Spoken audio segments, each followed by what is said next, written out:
Here's what you can do to help end daylight savings, or rather make it permanent, since that's the bill that's in the Senate right now.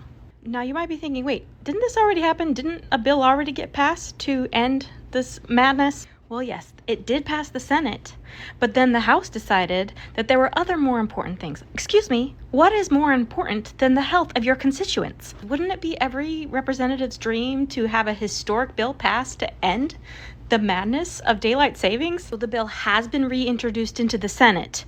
Last year they passed it unanimously. Like, when does that ever happen? But we need them to do it again. I tried to make this as easy as possible. Go to the link in my bio and click it. You'll be taken to this page, and you're going to want to click this square here. That will take you to this page. I apologize for the URL. I already had that web page, and I didn't want to pay for another one just for this. You're going to copy this text. That was written by ChatGPT. Thank you, ChatGPT. Then you're going to click this link, which will take you to this page, and all you need to do is choose the state. This will disappear once you choose the state. I live in Kentucky, so these are my two senators, and you have two of them, so you're going to have to do this twice. So just click contact here, and then again contact here. That will take you to this page, and then you'll need to fill in all of your information.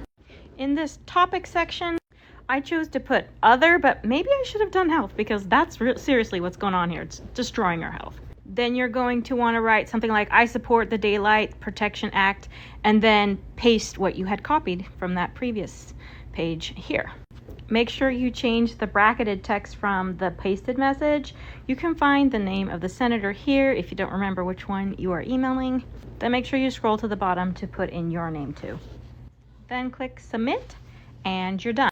Remember, you have two senators, so make sure you email them both. When it's past the Senate, we will have to do this again for the House of Representatives, because they're the idiots who didn't pass it last year. Well, there's no reason why we should be doing this. It's not beneficial to the farmers anymore, and it's detrimental to our health.